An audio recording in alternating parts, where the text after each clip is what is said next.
Assalamualaikum warahmatullahi wabarakatuh. Ahlan wa sahlan yang berbahagia Al-Fadilah Ustazah Hajar Nuria binti Haji Kasmuri bersama dengan iman.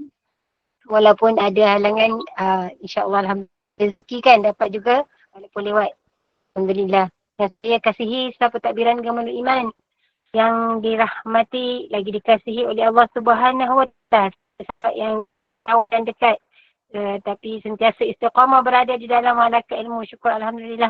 Jadi bagi memohon keberkatan kuliah kita pada petang ini, kita membacakan kitab yang akan dipilih untuk kita hadiahkan kepada baginda Rasulullah, ada keluarga baginda, para sahabat, para syuhada, alim ulama kita, ada keluarga kita. Kita tidak lupa untuk umat Islam di Gaza, Palestin, juga muslimin dan muslimat yang masih hidup ataupun yang kembali ke rahmatullah. Rabbana taqabbal minna bisiril Fatihah. أعوذ بالله السميع العليم من الشيطان الرجيم بسم الله الرحمن الرحيم الحمد لله رب العالمين الرحمن الرحيم مالك يوم الدين إياك نعبد وإياك نستعين اهدنا الصراط المستقيم صراط الذين أنعمت عليهم غير المغضوب عليهم ولا الضالين آمين. Bismillah. Amin, amin, amin ya Rabbal Alamin. Hari ini masih dalam tajuk hukum jenazah. Kita menyambung pada surat 295 insyaAllah dengan kewajipan terhadap mayat. Falyatafaddal mashkura Ustazah. Alhamdulillah, Alhamdulillah. Alhamdulillahilladzi hadana lihadza wa ma kunna linahtadiya laula an hadana Allah. Amsayna wa amsal mulku lillah lahul mulku wa lahul hamdu wa huwa ala kulli syai'in qadir wa la haula wa la quwwata illa billah. Ya Hayyu ya Qayyum bi rahmatika astaghfirna wa la takilna ila anfusina tarfat 'ainin. Subhanaka la 'ilma lana illa ma 'allamtana innaka antal 'alimul hakim. Amma ba'd. Alhamdulillah. Alhamdulillah. Alhamdulillah ala kulli hal. Bismillahirrahmanirrahim. Nawaitu wa nawaina ta'allumu ta'limu tadhakkur wa tadhkir wan naf'a wal intifa' wal ifadah wal istifadah wal hatha ala tamassuki bi kitabillah wa sunnati rasulih wa du'a ila al-huda wa dalalata ala al-khair ibtigha' wajhillah wa mardatihi wa qurbihi wa thawabihi. Amin. Allahumma amin. Sekali baca amalan sebelum pengajian. Bismillahirrahmanirrahim. La ilaha illallah Muhammadur Rasulullah fi kulli lamhati wa nafasin adada ma wasi'u ilmullah. La ilaha illallah Muhammadur Rasulullah fi kulli lamhati wa nafasin adada ma wasi'u ilmullah. La ilaha illallah Muhammadur Rasulullah fi kulli lamhati wa nafasin adada ma wasi'u ilmullah. La ilaha illallah Muhammadur Rasulullah fi kulli lamhati wa nafasin adada ma wasi'u ilmullah. Allahumma anta rabbana la ilaha illa anta khalaqtana wa nahnu 'abduka wa nahnu 'ala ahdika wa wa'dika mastata'na. نعوذ بك من شر ما صنعنا أبو لك بنعمتك علينا وأبو بذنوبنا فاغفر لنا يا الله فاغفر لنا يا رحمن فاغفر لنا يا رحيم فإنه لا يغفر الذنوب إلا أنت. أستغفر الله للمؤمنين والمؤمنات أستغفر الله للمؤمنين والمؤمنات أستغفر الله للمؤمنين والمؤمنات ولوالدي وارحمهما كما ربياني صغيرا. اللهم صل على سيدنا محمد وأنزله المقعد المقرب عندك يوم القيامة. اللهم صل على سيدنا محمد وأنزله المقعد المقرب عندك يوم القيامة. اللهم صل على سيدنا محمد وأنزله المقعد المقرب عندك يوم القيامة. اللهم صل على سيدنا محمد وأنزله المقعد المقرب عندك يوم القيامة. صلى الله على سيدنا محمد وعلى آله وصحبه وبارك وسلم. والحمد لله رب العالمين. Taqabbal Allah minkum inna minkum taqabbal karim. Sapaminan gemerut iman sahabat cinta ilmu ayatnya kan. Bahkan mencintai ilmu ini juga adalah salah satu daripada sifat yang telah diajarkan oleh baginda Nabi sallallahu alaihi wasallam. Surat 295 untuk seluruh yang bersama. Allahumma salli wa sallim ala sayyidina Muhammad wa ala alihi wasallam. Waalaikumsalam warahmatullahi seluruh yang memberi salam. Perkara yang wajib dilakukan kepada orang yang meninggal dunia. Dalam kitab tu dia tulis kewajipan terhadap mayat. Bismillah. Disunatkan. Hukumnya sunat. Segera menguruskan, iaitu memandi, mengkafan, menyembahyangkan dan mengkebumikannya. Ada 4 perkara yang paling utama apabila ada mayat di rumah kita. Dan inilah yang disunatkan segera menguruskannya. Kalau nak tunggu pun jangan terlalu lama lah. Tunggu tu sekadar urusan yang untuk menguruskan keempat-empat perkara ini berjalan tanpa dilengahkan. Kerana yang paling perlu diberi keutamaan adalah yang telah meninggal dunia. Bukan yang hidup. Okay? Yang diberi keutamaan adalah yang telah meninggal dunia. Sebab itu sunat untuk segera menguruskannya. Dia taklah wajib, tapi dia sunat. Sunat dia menunjukkan bahawa seluruh ulama Islam telah berijma' dan bersetuju dan mereka bersependapat bahawa menguruskan keempat perkara tersebut adalah fardu kifayah. Ya. Allahumma salli ala Muhammad. Fardu kifayah. Menguruskan keseluruhan perkara tersebut adalah fardu kifayah yang berkaitan dengan semua orang Islam yang berada di pekan tempat tinggal orang yang meninggal dunia itu, ataupun balad. Balad tu maksudnya kalau ikutkan bahasa Arab sepatutnya dia negeri ataupun negara. Baldatun thayyibatun wa rabbun ghafur yang disebutkan dalam Al-Quran tu.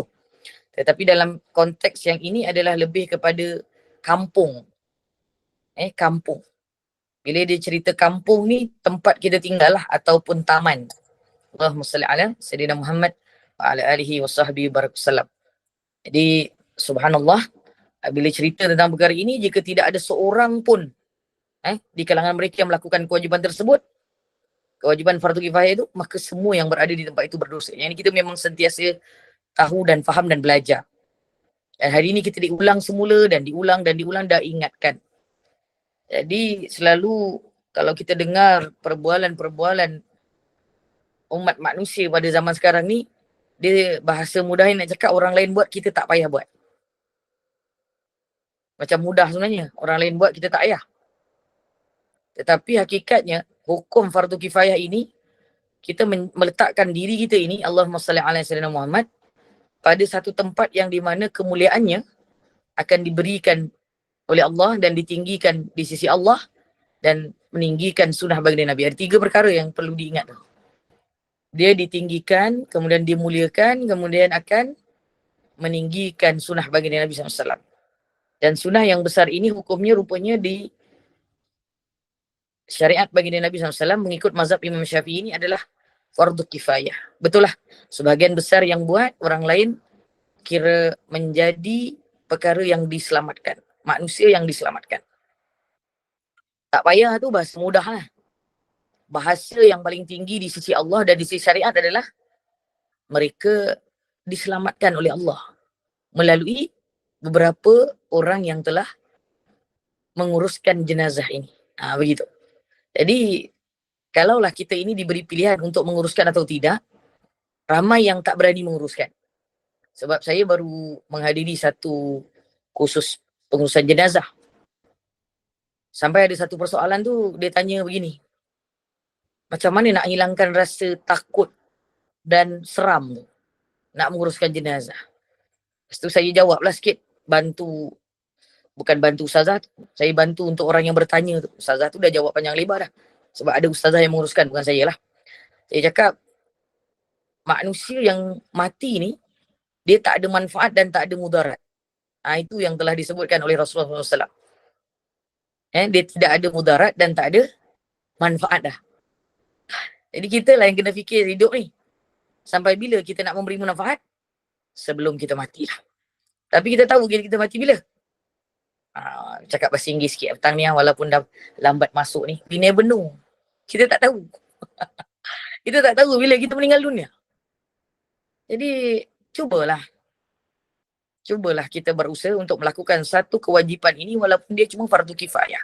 Dan paling beruntung, sekali lagi saya suka untuk ingatkan kepada semua, walaupun berulang kali dah, saya rasa berulang kali dah saya mengingatkan perkara yang sama ini, terutamanya pada musim pandemik yang lepas lah. Hanya ada beberapa kelompok manusia saja yang dipilih oleh Allah untuk menguruskan jenazah orang yang kena COVID-19. Allah pilih mereka. Serius, Allah pilih. Allah pilih mereka, Allah tak pilih kita. Okeylah, alasan COVID tu kita dah selesai lah kan.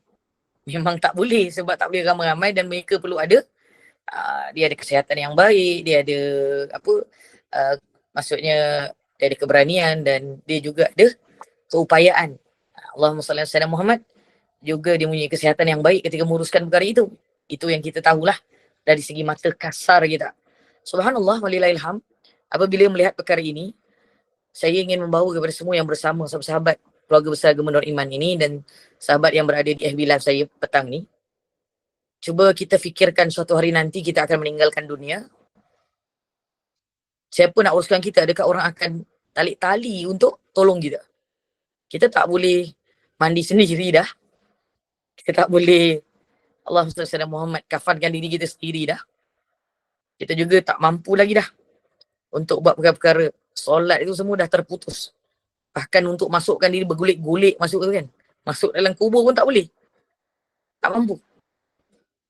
So, sahabat-sahabat, ibu-ibu yang dirahmati oleh sekalian yang mendengar hari ini, berazamlah walau sekali seumur hidup, pergilah berjuang untuk perkara fardu kifayah ini. Pergilah, buatlah. Kalau dah buat, alhamdulillah, buatlah terus lagi. Ada peluang, buat lagi dan buat lagi. Dan perkara ini adalah satu perkara yang hukumnya hanya fardu kifayah. Sebahagian buat yang lain tergugurlah hukum untuk menguruskan jenazah itu. Allahumma salli ala sayyidina Muhammad. Jadi ibu akan rahmati sekalian, di sini perkara yang disebutkan ini kita tak berdosa lah kalau ada beberapa orang dah uruskan. Tak berdosa tu maksudnya, adakah kita akan terangkat kita punya tanggungjawab? Hakikatnya sebagai orang Islam, kalau orang lain dah buatkan, alhamdulillah kita terlepas. Tapi Allah akan tanya juga kat kita nanti. Allah tanya, kenapa kau tak pergi tolong? Kita boleh jawab lah, pandemik dulu kerajaan kata hanya beberapa kelompok saja. Dekat hospital tu mungkin agak 10 orang, 12 orang je yang uruskan. Macam itulah. Pihak berwajib lah. Habis tu sebelum pandemik, selepas pandemik, nak jawab apa kan? Seram. Ya Allah, takkan nak jawab macam tu kan? Tentu tak? Tak kita nak jawab. Seram.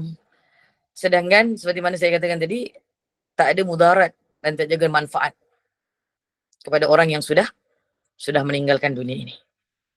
Jadi ketakutan itu kerana apa? Dulu masa saya belajar, guru-guru kami menyatakan bahawa setiap kali ada nyawa yang diangkat, dia akan berada di sekeliling keluarganya itu. Ada riwayat menyatakan 24 jam hingga 48 jam. Ada riwayat hingga 3 hari, ada yang riwayat mengatakan 7 hari. Rohnya itu akan berlegar. Wallahu a'lam. Dengan riwayat yang berlainan. Ataupun dengan pendapat para alim ulama yang berlainan. Yang berbeza. Maka ketika itu dia akan melihat apa yang di keluarganya akan lakukan padanya. Siapa yang khidmat. Siapa yang membuat kebaikan. Walaupun setelah ketiadaannya. Kita doalah. Ketika kita meninggal. Ada yang berbuat baik untuk kita. Dan orang itu adalah orang yang selama ini kita merasakan, kita sayang dia, kita sayang keluarga kita. Harap-harap keluarga kita lah yang menguruskan. Kalau kita meninggal di kalangan keluarga kita kan. Tapi hakikatnya bila di kalangan keluarga pun belum tentu keluarga kita yang menguruskan. Maka take part. Ambil kesungguhan untuk berniat mengamalkan ilmu ini. Itu perkara yang kita tak, agama tidak mewajibkan kita fardu ain, bukan seorang, dia berkelompokan. Fardu kifayah. Tapi kita cubalah kita untuk memperbaiki amalan kita dan bekalan kita. Allahumma salli ala sayyidina Muhammad. Maka kita berusahalah untuk melakukan perkara ini dan kitalah yang menjadi savior untuk masyarakat pula. Bukan kita je yang diselamatkan. Perkara pertama, kewajiban yang pertama adalah memandikan ayat. Perkara pertama yang dimandikan ini, terdapat 2 cara untuk memandikan mayat. Imam Syafi'i menggariskan cara pertama, iaitu cara yang paling minimum, yang memberi makna mencapai maksud mandi dan terlepas daripada dosa. Mandi maksudnya meratakan air keseluruhannya, ialah dengan dihilangkan semua najis yang mungkin ada pada tubuhnya, kemudian diratakan air keseluruhan badannya. Selesai mandi. Dengan niat mandi, memandikan mayat itu. Yang memandikan itu berniat begitulah. Mayat tak boleh niat dah. Dia tak ada kemampuan semua tu. Terputus segala-galanya. Dan cara yang kedua adalah cara yang paling baik di sisi Imam Syafi'i, mengikut sunnah baginda Nabi SAW. Cara yang paling sempurna dan mengikut as-sunnah. Sunnah siapa? Sunnah baginda Nabi SAW. Orang yang memandikannya hendaklah melakukan perkara berikut. Pertama, mayat diletakkan di tempat yang kosong dan tinggi seperti papan atau seumpamanya, dan auratnya ditutup dengan baju atau seumpamanya atau kain yang nipis. Boleh tambah kat situlah kalau nak tulisan. Okey. Jadi cara yang paling utama, cara yang kedua itu cara yang paling sempurna. Allahumma salli ala Muhammad, seperti ada dia, kalau zaman ini kalau ada tilam baik, tapi ada katil lebih baik. Tinggikan sikit. Dan menutup auratnya. Allahumma salli ala Muhammad, dengan baju atau seumpamanya ataupun kain Yang kalau orang Melayu ni biasa orang cakap batik lepas. Kalau tak kain batik pun boleh juga. Yang penting kain. Kain yang nipis. Kenapa nipis? Kerana beratnya kain itu akan memberi kesan kepada badan yang rohnya baru dicabut oleh malaikatul maut. Okay? Ada kesan beratnya itu. Pedihnya, sakitnya, peritnya itu seperti 70 tusukan pedang yang tajam. Wal'iyahzubillah min zalik. Tapi itulah yang disebutkan dalam riwayat bagi Nabi SAW. Dan itu sudah diringankan oleh Allah Subhanahu Wa Taala. Yang kedua, orang yang memandikan, orang yang hidup ni pula hendaklah menundukkannya ke atas, mendudukkannya di atas tempat mandi dalam keadaan condong ke belakang. Kepalanya disandarkan ke tangan kanannya, manakala tangan kirinya menekan perut mayat yang dengan kuat supaya keluar najisnya yang mungkin ada di dalamnya. Dan ini adalah perkara yang perlu ada ilmu untuk melakukannya. Dan dilakukan dari segi adabnya dengan berhati-hati dan berlemah lembut. Mendudukkannya ke atas tempat mandi dalam keadaan condong. Duduk tu dia macam gini lah. Singitkan sikit. Kemudian cuba untuk dia serahkan tangan kanannya, tangan kirinya mau perut tu ditekan. Begitu. Seperti kita macam kalau baby tu kita pegang kepalanya macam itulah. Lebih kurang macam tu kan. Dan badannya dan tangan kirinya menekan. Perutnya Allahumma salli ala Muhammad dengan kuat. Kuat tu maksudnya bukan dengan kasar. Kuat tu maksudnya tekan dengan perlahan. Allahumma salli ala Muhammad. Kemudian supaya keluar segala najis yang mungkin ada di dalamnya. Tetapi lebih baik seperti mana yang saya sebutkan sebelum ini. Ada seluruh yang pernah melalui perkara ini, saya rasa ramai yang buat begini. Tapi yang belum, kalau berlaku pada kita dan keluarga kita, kita ni memang orang akan uruskan lah. Kalau berlaku pada keluarga kita, maka berlembah lembut itu adalah adab yang paling tinggi untuk menguruskan mayat yang sudah tiada ini. Kerana dengan berlembah lembut itulah kasihnya kita kepada si mati. Sebab itu yang menguruskan orang meninggal dunia ini biar orang yang dekat dengannya. Okay? Dan lebih baik, subhanallah, sebelum memandikan ataupun pemandi jenazah untuk menguruskan perkara itu, setelah kematiannya, maka bersihkan dulu seperti mana yang saya sebutkan minggu yang sudah. Bersihkan. Bersihkan dulu supaya nanti bila tengah mandi dah tak ada dah najis-najis yang keluar. Kalau ada pun mungkin sedikit lah. Okay? Kemudian dia memakai sarung tangan dan membasuh kedua-dua kemaluannya. Jangan basuh kemaluan tanpa ada lapik. Sebab itu adalah kemaluan si mati dan buatlah secara perlahan. Okay? Perlahan-lahan. Kemudian menutup mulut dan kedua-dua lubang hidung dibersih dengan berhati.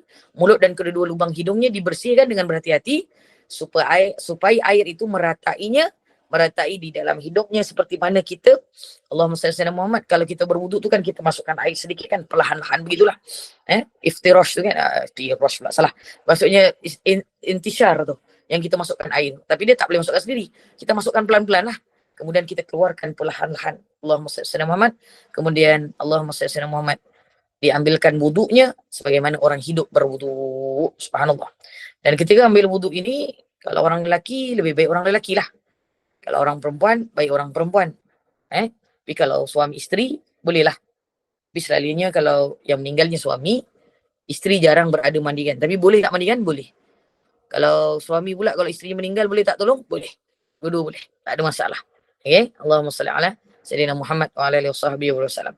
Sebab yang mati dengan yang hidup ni tidak akan membatalkan apa-apalah. Dia cuma sekadar satu kehormatan, satu penghormatan kepada isteri dan suami yang akan membantu tu. Subhanallah. Okay? Wallahu a'lam. Yang ketiga, kepala dan mukanya dibasuh dengan sabun atau seumpamanya sesuatu yang membersihkannya. Sabun apa? Sabun yang wangi lah. Sabun yang wangi ni bukan sabun yang wangi macam kita mandi biasa tu. Maksudnya sabun yang boleh membersihkan dengan sabun-sabun yang tertentu yang kebiasaannya ada dalam, kalau zaman sekarang ni mudah lah. Dalam kits untuk menguruskan jenazah itu, dia siap semua tu. Ada. Alhamdulillah. Banyak perkara juga. Ada beberapa benda yang akan diguna pakai lah ketika membasuhnya tu. Yang ketiga, kepala dan mukanya dibasuh dengan sabun atau seumpamanya dari itu, minta maaf, dengan rambutnya sekali, sekiranya ada yang tercabut, maka naklah dikembalikan untuk dikebumikan bersama-samanya.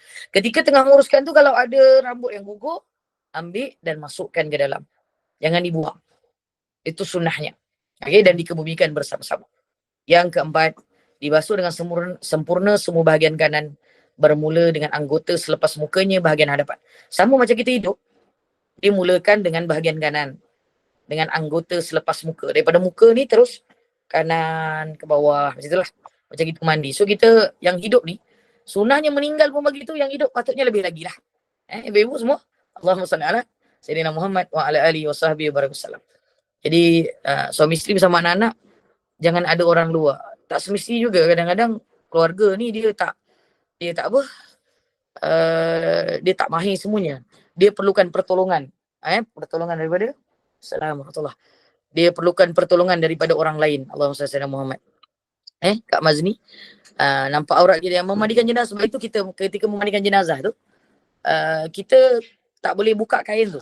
Kita kena pelan-pelan di bawah kain yang menutup itu. Subhanallah. Sementara saya ingat ni, apa soalan dia tadi tu? Subhanallah. Ni tadi. Kak Zakiah hari. Kalau kita meninggal di luar negara, roh kita pun akan belekar bersama keluarga kita di Malaysia ke, Ustazah? Dia akan belekar di mana tempat kita meninggal, Kak? Wallahu a'lam. Dia tak adalah pergi balik Taman Daya ke apa kan? Wallahu a'lam lah. Mungkin dia lah. Itu tak tahu lah kan. Tapi hakikatnya di mana dia meninggal, di situlah dia yang akan menguruskannya. Yang itu yang diberitahu bahawa di mana mayat itu meninggal, di situ rohnya akan bersamanya sehingga selesai urusannya. Wallahu a'lam. Allahumma salli ala Muhammad. Ada siapa nak bertanya ke? Assalamualaikum Ustazah. Waalaikumsalam. Kalau ada jenazah tu meninggal malam kan, jadi dia bermalam di rumah kan. Di malam di rumah tu, jadi kita menunggu jenazah tu dengan mengaji semualah, kita tak boleh tinggalkan jenazah tu sendirian ni Ustazah. Secara sunnahnya ya. Okey. Lepas tu kalau pintu rumah kita tutup ataupun kita buka Ustazah? Pintu rumah? Kenapa tanya buka dan tutup? Kak Jah. Yelah, kalau ada jenazah di rumah tu, kita nak buka ke pintu tu ataupun kita tutup macam biasa? Saya tak pernah dengar pula ini. Kalau ada orang nak masuk, buka lah. Oh, kalau tidak tutup je lah. Kan? Kenapa ada persoalan begitu? Boleh saya tahu? Yelah, nak tanya sebab apa? Sebab kalau ada jenazah di rumah, takut kita kena buka pintu tu kan. Supaya tak ingat macam tu lah. Tak pernah dengar pula saya tu. Wallahualam. Kita tutup je. Jadi kita mengajilah sepanjang masa lah kalau boleh menemani jenazah tu. Mengajilah. Kalau tak boleh, maka ada perkara lain yang boleh kita buat selain daripada mengaji Al-Quran. Walaupun kan baru mengaji itu adalah yang paling baik. Tapi yang kena bacaannya baik. Bacaan ke hati lah. Sebab tak semua orang bacaannya baik. Jadi yang tak berapa baik bacaannya tu, baca yang dia baik je lah. Contoh dia baca boleh surah-surah pendek, baca surah lazim. Ayat lazim. Kalau tak baca surah-surah pendek, baca tahlil lah. Baca tahlil, zikir pun boleh. Tapi kebanyakannya apabila meninggal ni, orang kebiasaannya akan mengaitkan dengan tahlil lah. Untuk mengaitkan pelepasan yang saya sebutkan pada minggu yang lepas tu. Pelepasan dan juga pelepasan yang benar, ini ulama memberi saranan. Satu lagi nak tanya Ustazah, apa ni? Kalau kita jenazah tu, katalah kita meninggal di Kuala Lumpur, atau kampung kita di tempat lain. Apakah elok, contoh macam ni lah, contoh macam Kak Wan lah meninggal di Kuala Lumpur, tapi kampung Kak Wan di Kuantan. Boleh, kalau eloknya dikebumikan di tempat meninggal ataupun dibawa balik ke kampung? Sunnahnya kat mana meninggal kat situlah dikebumikan. Tapi kalau nak bawa balik tak ada masalah. Tapi tidak membebankan jenazah tu ke Ustazah bila kita bawa berjalan jauh tu dengan kenderaan tu? Allahumma salli ala Muhammad. Kalau ditanya boleh bawa balik ke tak, boleh. Harus hukumnya. Tak ada masalah. Selagi mana dia tidak menyusahkan ataupun dia tak ada kekangan. Tak ada, kalau zaman sekarang kan ada highway, ada apa semua. Itu mudah lah maksudnya kan. Kemudian kena buat laporan kepada polis sebab nak bawa jenazah tu je. Tapi tidak membebankan jenazah tu Ustazah? Yang paling baik adalah di mana dia meninggal, di situlah dia dikebumikan. InsyaAllah. Itu yang nak bawa sama ada dikorbankan atau tidak itu selagi mana dia tidak bertangguh. Contoh dia tiba macam kes. Dulu ada sahabat kami di Mesir. Dia meninggal nak dibawa balik ke Malaysia. Hampir 20 hari baru dibawa balik. Kalau tak cerita tu. Dan sebab nak dibawa balik Malaysia. Sedangkan boleh saja untuk dikebumikan di Mesir masa tu. Tapi oleh kerana kerajaan Malaysia kata dia boleh bawa balik, yang itu baru ada pernyataan kerana melewatkan mengkebumikan. Itu betul. Nabi kata dia akan membebankan dan menyesakkan dan bahkan menyiksa tubuh si mati itulah. Rohnya agak terganggu. Wallahualam dengan gangguan yang bagaimana. Tetapi hakikatnya roh ini akan berlegar. Kalau tak silap saya masa belajar dulu, ustaz-ustaz kami kata selagi ia tidak dikebumikan, maka selagi itulah dia akan berada dan melihat apa yang dia lakukan kepada tubuh badannya. Sebab kalau dah masuk kubur baru selesai urusan kematian dia, permulaan akhirat dia. Wallahualam. Okay? Jadi soalannya kan boleh dengan tak dah. Soalannya boleh, tapi lebih baik subhanallah dikebumikan di tempat dia meninggal. Wallahu a'lam bissawab. Okey? Baik. Subhanallah. Seterusnya, yang keempat, dibasuh dengan sempurna. Tadi saya dah sebutkan ni. Dan diratai dengan air. Ini adalah mandi yang pertama. Disunatkan supaya mandi semua itu diulangi sehingga cukup 3 kali mandi. 3 kali dimandikan. Pada mandi yang terakhir, yang ketiga, hendaklah dicampurkan sedikit dengan air kapur. Air kapur ni bukan kapur yang ubat gegat tu. Dia kapur barus lain tau daripada ubat gegat. Sebab hari tu masa ada kursus jenazah tu, lebih tahu kadang-kadang ada orang tersalah beli kapur dengan ubat gegat. Jadi berhati-hati. Dan bau dia pun tak sama. Okey? Nah, kapur barus tu yang lebih wangi sedikit lah. Subhanallah. Tapi benda tu kalau beli dekat dalam kit tu semua dah selesai. Dah cukup lah tu. Ini kalau tiba-tiba baru meninggal kemudian dia tak ada dan dia kena beli satu-satu tu, berhati-hatilah. Kemudian Allahumma salli ala Muhammad, dengan air tadi tu maka diratakan keseluruhannya. Dan kalaulah mayat itu tidak berada dalam keadaan ihram, maksudnya bukan kita bukan berada di Mekah dengan Madinah lah. Madinah pun taklah Mekah lah. Sama ada bukan dalam haji atau bukan dalam umrah yang sunat. Okay? Wallahualam. Jadi kalau dia dalam umrah, masih dalam umrah, dalam ihram, maka dia tak boleh dicampurkan dengan perkara itulah. Yang tadi tu, kapur tadi tu. Kapur barus lah bahasa Melayunya kan. Subhanallah. Dan dalilnya ialah hadis dari Imam Bukhari dan Imam Muslim daripada Ummu Atiyah Al-Ansariyah radhiyallahu anha wa radu'an. Di mana Rasulullah sallallahu alaihi wasallam telah masuk menemui kami dalam keadaan kami sedang memandikan mayat anak perempuan baginda Nabi sallallahu alaihi wasallam. Lalu baginda Nabi sallallahu alaihi wasallam bersabda, mandikanlah dia sebanyak 3 atau 5 atau lebih daripada itu, jika kamu melihat ia perlu dilakukan. 3 itu sunat, 5 itu lebih sempurna. Kalau 5 tu ada perlukan tambahan, bolehlah ditambah. 7 lah. Yang ganjil lah, lebih baik lah. Kiraan yang ganjil. Okey. Kemudian jadikanlah air yang itu daripada air itu perlu dilakukan sebanyak itu dengan air dan air bidara, dan jadikan mandi yang terakhir itu dengan air bercampur dengan kapur yang disebutkan dari itu. Dan memulakanlah dengan bahagian kanan dan tempat-tempat wuduk daripadanya. Ilmu kat sini ni, kita mandikan orang yang dah meninggal pun ikut sunnah Nabi sebelah kanan dulu kak. Sahabat-sahabat kakak semua, ibu yang dirahmati oleh sekalian, kita yang hidup ini lebih utama melakukan sunnah ini. Nanti petang ni nak mandi, ni petang ni kalau nak mandi lah. Kalau nak mandi, kalau tak mandi tak apalah, besok agaknya nak mandi kan. Mulakan yang kanan. Jangan kalang kabut nak mandi. Beria ni, subhanallah nak mandi, tiba-tiba kita memulakan dengan yang kiri. Subhanallah. Moga Allah mengampuni kita lah. Kita dah diberi ingatan berulang. Ketika nak meninggal dunia tu pun yang menguruskan dia pun perlu ada ilmu untuk memandikan daripada sebelah kanan, daripada atas hingga ke bawah, kemudian barulah ke sebelah kiri, seperti mana kiraan yang telah disebutkan daripada baginda Nabi sallallahu alaihi wasallam.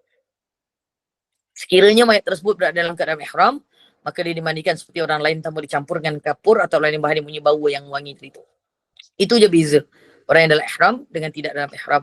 Dia tak boleh Allahumma salli ala Muhammad dicampurkan airnya dengan perkara-perkara yang mewangikannya. Kerana dalam ihram ni dia memang tak boleh ada bauan ketika hidup dan matinya pun. Subhanallah. Jadi ibu akak dan hadirin sekalian, ini adalah panduan yang sangat besar nilainya kepada kita orang yang hidup.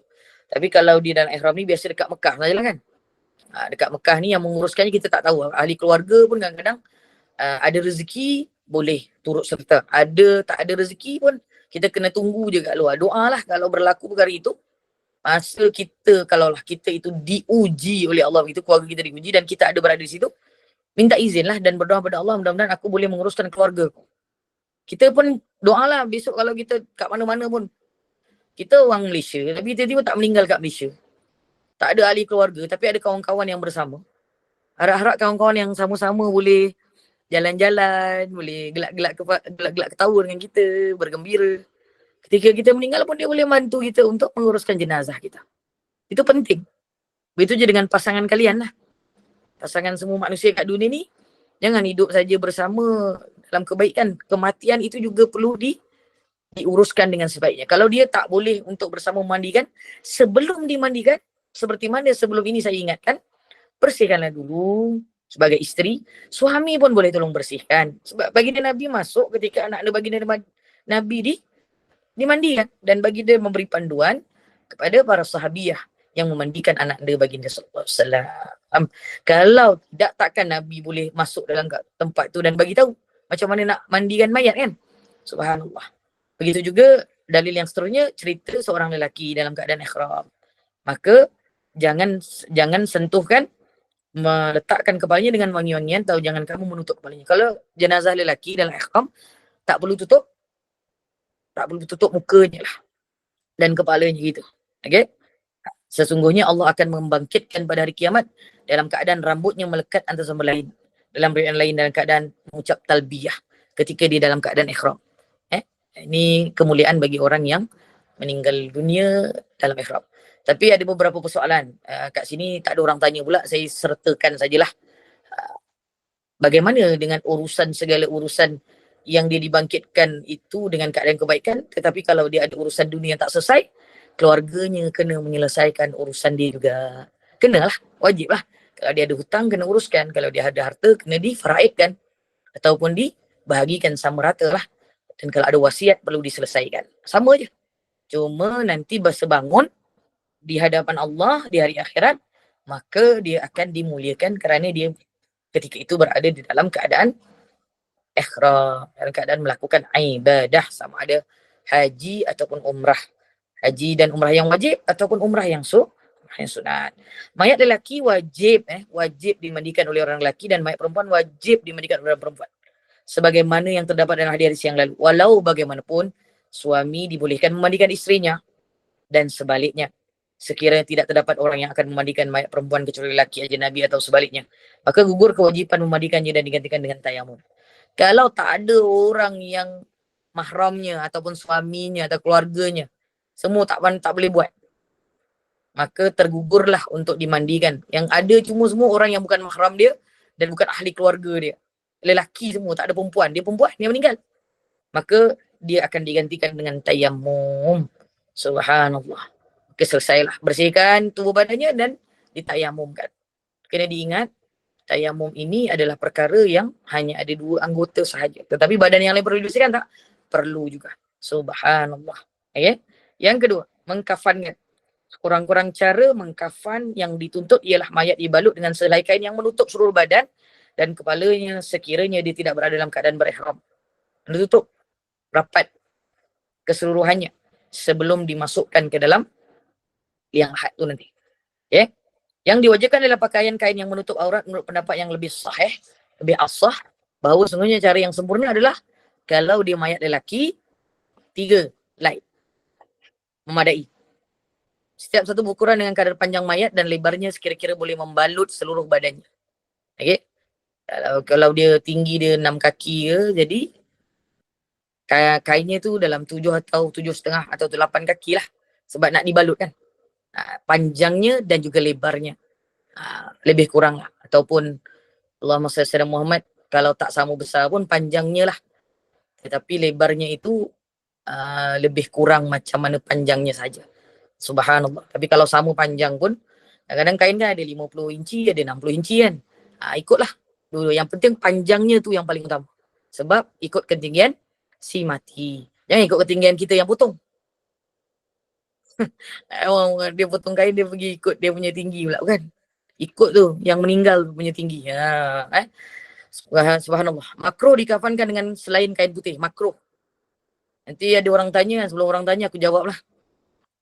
Kalau dekat Mekah dengan Madinah tu ada warna-warna tu, ada makna dia. Saya sendiri pun tak maklum sangat makna dia kenapa. Tapi sebenarnya kalau ikut mazhab Syafi'i, makruh lah warna lain. Tapi boleh tak? Boleh je. Dia taklah berdosa. Ini mazhab Syafi'i. Mereka bukan, sebahagian besarnya di sana tidak bermazhab Syafi'i. Sebahagiannya bermazhab Syafi'i. Begitulah. Jadi benda tu tidak bercanggah lah sebenarnya. Allahumma salli ala Muhammad wa ala alihi wa sahbihi wa barakatuh. Assalamualaikum warahmatullahi wabarakatuh. Yang beri salam di FB live saya. Subhanallah. Jadi sesungguhnya Rasulullah SAW diriwayatkan daripada Sayyidatuna Aisyah radhiyallahu anha wa radu'an, telah dikafankan dengan 3 helai kain kapas suhuliyah yang putih. Tidak ada padanya baju dan serban. Tak ada. Tak ada baju dan serban. Tapi kalau ikut kit zaman sekarang ni, dia macam ada macam baju dan macam kain. Tapi tak adalah lelaki punya tu ada serban. Tak ada. Tak ada. Dia cuma akan dibalut je keseluruhannya. Tapi dia ada macam ada sarung seperti baju. Seperti itu pun kalau tak ada pun lebih baik lah. Sebab Nabi SAW tak ada. Allahumma salli ala Muhammad. Kalimah suhuliyah ni jenis kain lah. Jenis kain. Jauh kain yang membalut jasad Rasulullah SAW. Kenapa disebutkan begitu? Yang terletak di Yaman. Boleh jadi ketika itu Allahumma salli ala sayyidina Muhammad difahamkan bahawa itu adalah kemuliaan yang dihadiahkan oleh sahabiah yang berada di Yaman dan kembali ke Madinah ketika itu. Subhanallah. Dan dia disebutkan kerana boleh jadikan itulah yang paling disimpan dan dimuliakan untuk membalut tubuh baginda Nabi sallallahu alaihi wasallam. Jadi keadaan ini juga kita kalau nak sebab yang lepas masa saya kongsi je lah. Kain yang Allahumma salli ala Muhammad, kalau dia dipotong, kemudian dikoyak, kemudian dia macam ada berdebu, tu kain lama sebenarnya. Dia dikoyak tu tiba-tiba macam ada habuk daripada kain tu. Kita serap tu, dia macam berdebu tu, itu kain bukan kain yang berkualiti sangat lah. Dia kalau ditarik, dia kainnya tu akan mudah ditarik apabila dipotong sedikit dan dia tidak ada habuk keluar daripada kain tu. Itu kain yang baru lah saya rasa. Yang lebih boleh jadi kits lama kot. Sebab kainnya tak dipotong masa tu. Kits tu dibeli, dapat belajar memotong untuk kain kafan. Jadi guru yang mengajarkan itu, yang saya hormati dan saya kasihilah Ustazah Poniah. Kalau ibu-ibu pernah dengar nama dia, dia guru Al-Quran tapi dia adalah guru tauliah untuk menguruskan jenazah. Saya tak ada tauliah menguruskan jenazah di Johor ni. So saya tak ambil benda tu. Tapi saya belajar dengan dia tu, dia boleh potong. Adakah perlu dikoyakkan, biarkan saja. Dia dipotong, dikoyakkan tu untuk mudahkan kerja. Kalau nak guna gunting kan lambat. Macam itulah kan maksud saya. Boleh je nak potong pakai tu, tapi lambat lah benda tu kan. Jadi kepakaran ustazah tu pada waktu tu, Ustazah Poniah masa tu, subhanallah, hafizahullah ta'ala, dia tarik tu, kain tu ada debu keluar, kayak lama lah saya rasa tu. Subhanallah. Maka kadang-kadang kits ni bukannya selalu orang beli kan, jadi benda tu lama dan belum dipotong dan dilipat dalam kotak. Jadi boleh je kalau kita beli, itu mungkin sebab belinya online masa tu kan. Tapi ilmu yang paling tinggi dapat belajar memotong kain kafan. Semua orang dapat melihat benda tu. Sebenarnya benda tu nak cepat, tapi Allah tangguhkan sedikit dengan ilmu yang lebih manfaat. Macam mana nak potong, macam mana nak ikat, macam mana nak buat macam baju, tapi bukan baju yang berjahit tu semua. Kain, ada lapisan yang pertama itu, kemudian lapisan yang kedua, lapisan yang ketiga, kemudian macam mana nak membalutnya. Itu selepas dipotonglah mengikut ukuran yang sama. Wallahu a'lam bisawab. Okey. Jadi kita ni bolehlah melabur dahulu. Tapi jangan minta sekarang beli sekarang sebab kita tak tahu juga kan. Kita beli je kat kedai tu cakap nanti kalau saya dah meninggal baru bagi keluarga saya. Buat amanah tu lah. Kat mana nak kena hantar. Mana nak tahu kita meninggal ke tak meninggal. Kita bagi tahulah waris kita. Kita dah siap-siap beli kain kapan kita kat mana.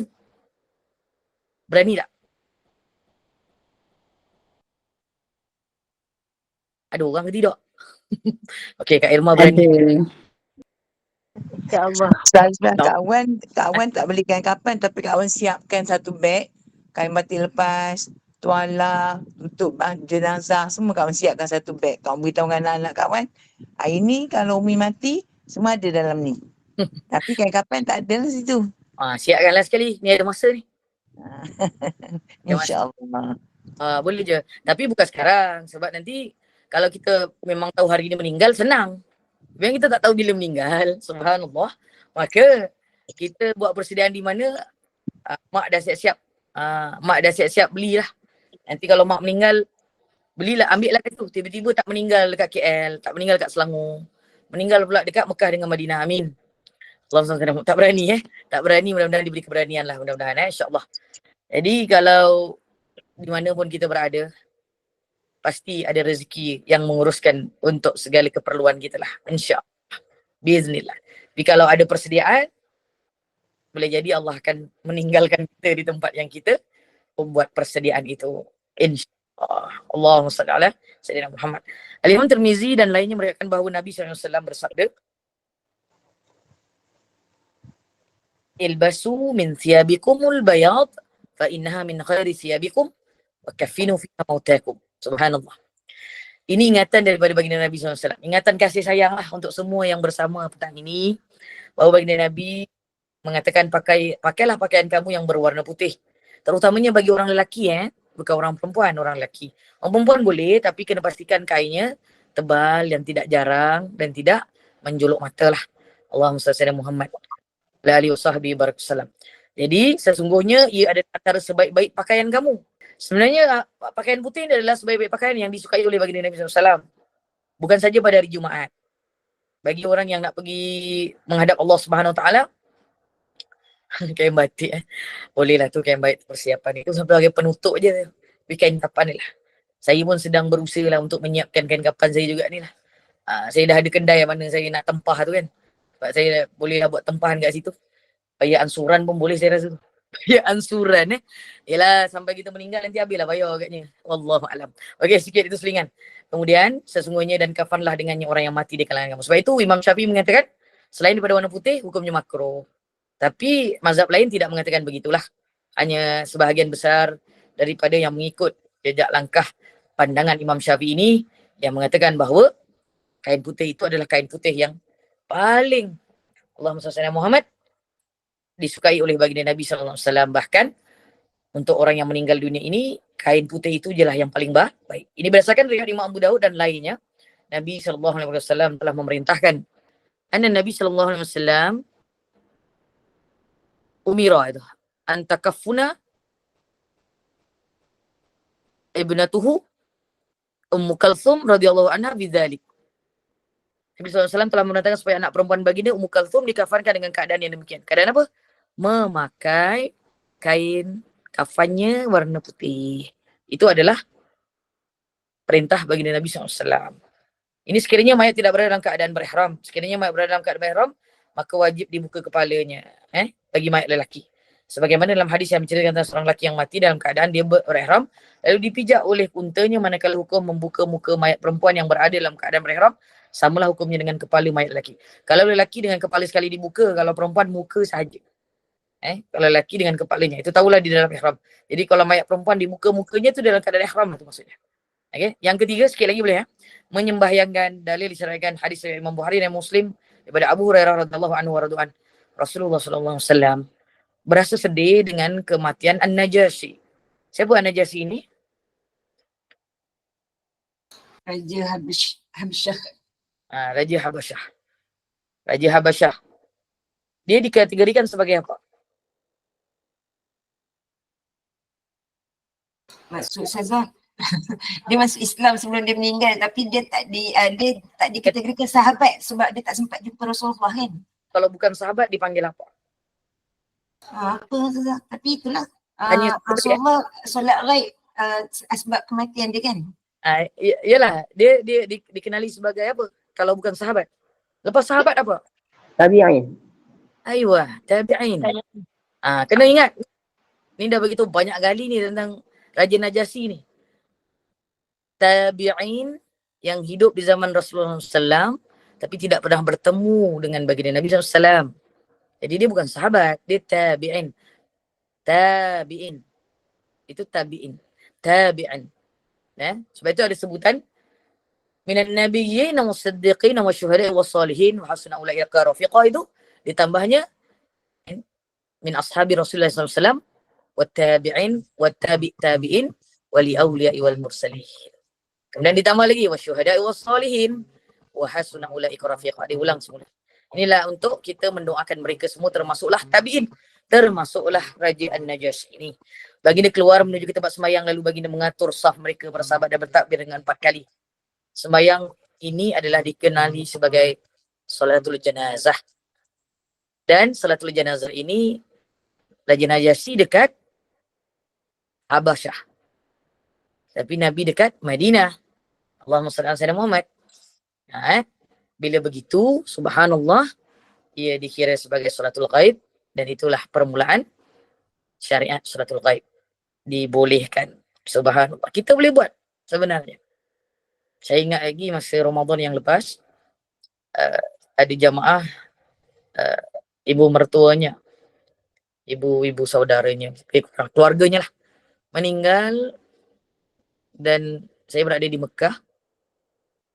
Ketika itu malam, so dia selesai menguruskan jenazah tu lebih kurang kalau dekat Mekah dah pukul 2 lah. Masuk pukul 8, pukul 9 malam lah dekat Johor masa tu.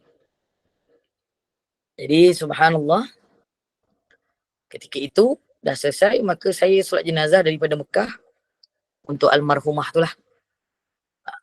Jauh salatul ghaib. Tapi yang dekat Masjidil Haram dengan Masjid Nabawi tu jangan cakap lah, memang every single day memang ada. Kalau tak ada tu yang pelik. Kalau tak ada yang pelik, tapi sentiasa ada. Tapi ada jugalah, kadang-kadang tak ada juga. Sekali dua ada. Dalam sehari tu ada sekali. Tunggu-tunggu tak ada tu tak ada lah, tak ada orang meninggal lah maksud tu. Tapi untuk Najasyi ini, Raja Najasyi ini adalah salatul ghaib. Kalau saya meninggal di Perak, kenapa tu? Ustazah apa? Minta Ustazah sembahyang ghaib ke? Siapa nak bagi tahu saya akak meninggal? Wasiat siap-siap. Pesan. Oh, ini bukan wasiat. Ini permintaan. Ini bukan wasiat. Doalah saya belum meninggal. Gitu kan. Kalau saya dah meninggal, jadi saya tak perlu cakap lah. Saya dah kongsi ilmu ni. Pandai-pandai kalian lah nak buat apa.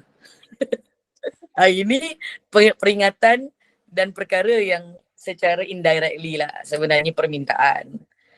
Malulah nak minta-minta ni kan. Kalau ada rezeki, kalau di mana pun ketika itu saya dah meninggal dunia, dan boleh jadi saya pun tak meninggal di Malaysia. Saya mengharapkan saya meninggal di luar sebenarnya. Saya berniat dan berhajat. Mudah-mudahan bukan di Malaysia lah. Tapi kalau di Malaysia, ziarahilah saya. Ziarah dan jumpalah keluarga saya. Dan mintalah apa saja yang kalau saya ada terhutang dari segi maruah ataupun harta. Itu kena minta. Yang tu saya pesan. Ini bukan setakat wasiat. Ini adalah amanah. Sebab kadang-kadang saya ni cakap kan, lepas cakap hati ada terguris, boleh jadi tak suka ke, ada terasa ke, jadi bagi tahu dengan keluarga saya, Ustaz Nur dulu pernah sakitkan hati, jadi dia kena bayar 10 ringgit, sikit sangat, 1,000 ringgit. Contohnya tu. Ketawa pula. Dia bukan kelakar ni, saya beritahu ni. Ini rakaman hari ni 7 hari bulan 11 bersamaan 3 kan? 3 Jamadil Awal. 5 Jamadil Awal. Oh 5? 3 lah baru. Baru 3 Kak Jah. Sebab hari ni baru 7. Kan ini baru 7 bulan 11 kan? Ya, 7 hari bulan ni Ustazah. Tapi saya tak ingat tarikh hijrah. Rupa pula terhijrah. 5 Jami'ul Awal. Sekarang ada saya Dah 5 lima hari ni Ustazah. Ustazah. Hari ni dah 5. Ya, cepatnya. Subhanallah, 5 dah. Ya. Amanah amanah dari ustazah. Kita pun boleh buat amanah tu, dia bukan dikira wasiat. Wasiat ni wasiat percakapan ialah, tapi sebenarnya hukum wasiat bukan yang inilah. Wasiat dia kena harta. Setakat bercakap ini memang istilahnya orang Melayu cakap wasiat.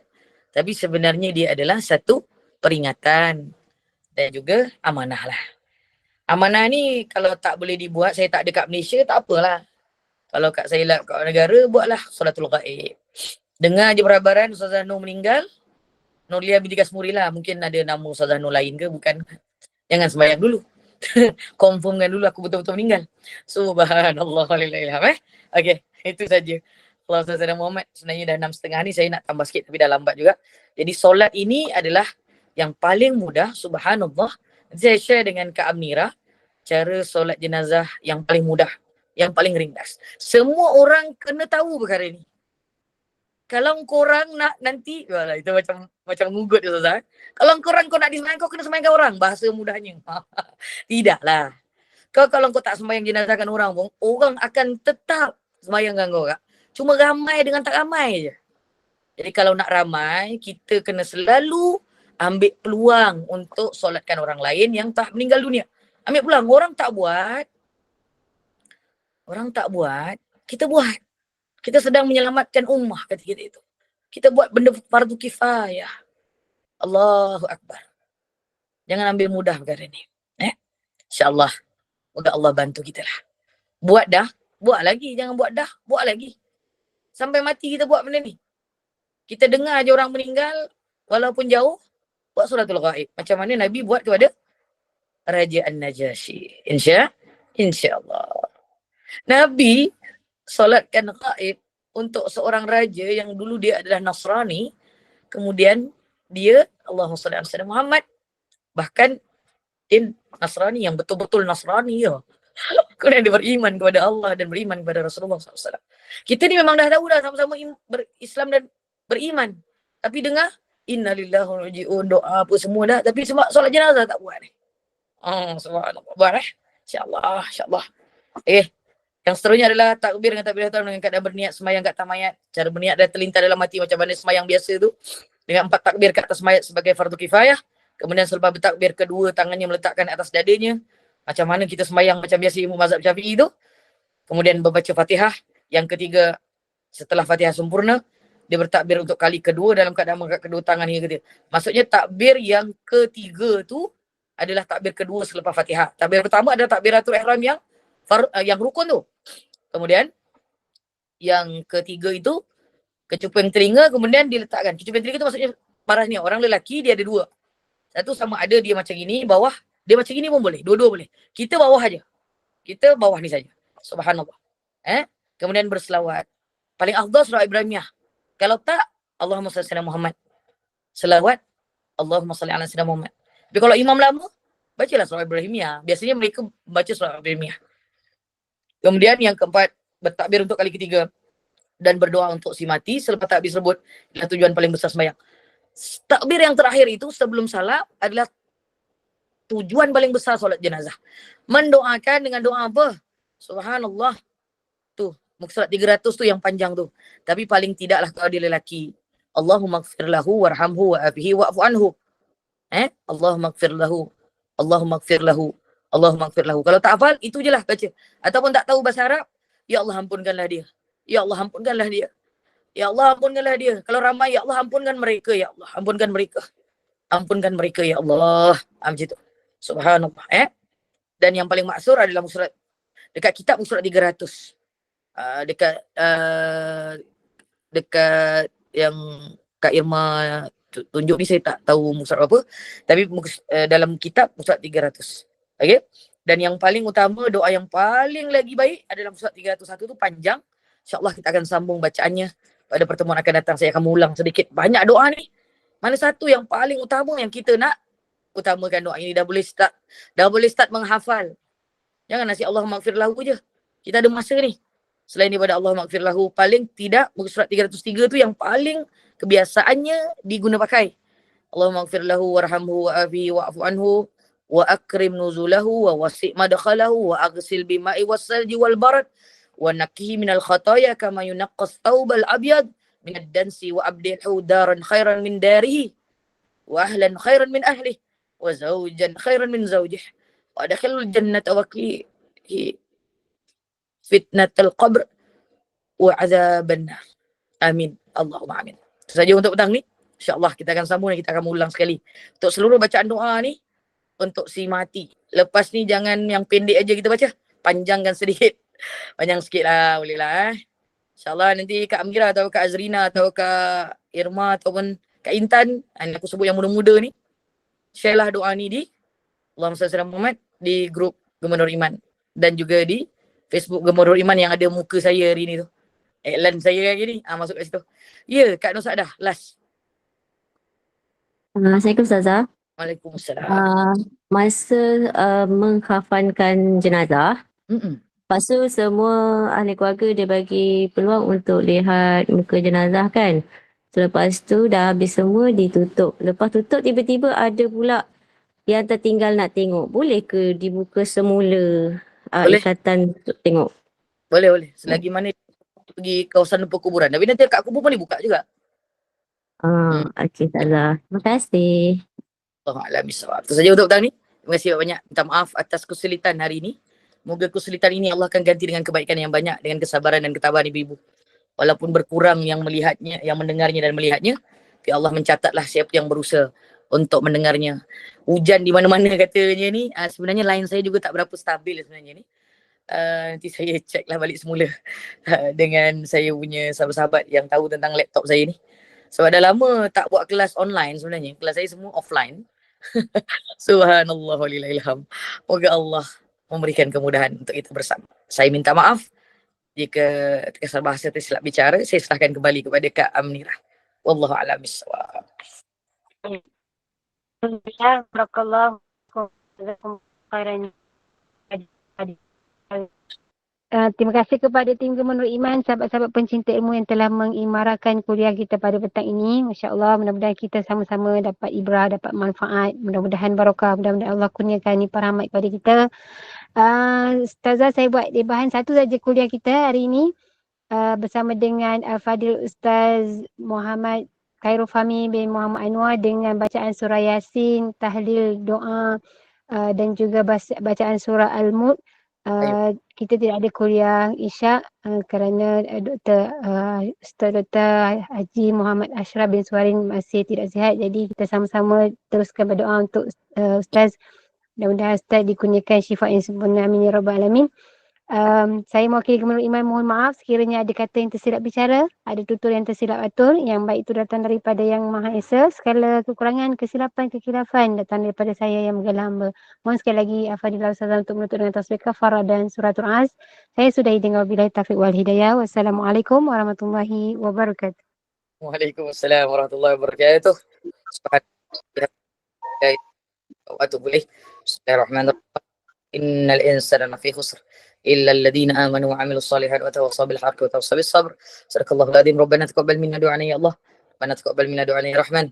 Rabbana taqabbal minna du'ana ya Rahim. Rabbana taqabbal minna du'ana wa salatana wa hajatana wa taubatana wa a'malana wa siyamana wa qiyamana wa ruku'ana wa sujudana wa takhashshana wa ta'budana wa ta'amulana wa qira'atana wa tajammu'ana bi rahmatika ya arhamar rahimin innaka sami'ud du'a.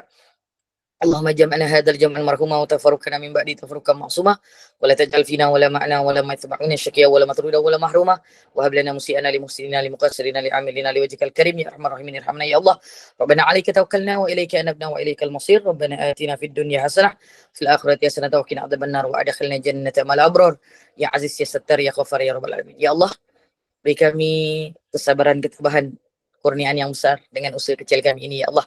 Berilah kesembuhan kepada sahabat kami ya Allah, Al-Fadil Dr. Ustaz Ashraf Suharin. Moga seluruhnya, dirinya, keluarganya akan diberikan kebaikan. Allahumma ajurhu fi musibatuhu wa akhlifhu khairan minha. Amin. Allahumma amin. Tahuran insyaAllah. Wa tahuran. Amin. Allahumma amin. Wa sallallahu ala sayyidina Muhammad wa alihi wa sahbihi ajma'in. Subhanaka rabbika rabbil izzati amma yasifun. Wassalamun ala al-mursalin walhamdulillah rabbil alamin. taqabbalallahu minkum inna wa minkum taqabbal karim. Terima kasih sekali lagi, minta maaf banyak. Wabillahi taufiq wal hidayah. Assalamualaikum warahmatullahi wabarakatuh. Jazakumullahu khairan jazaa.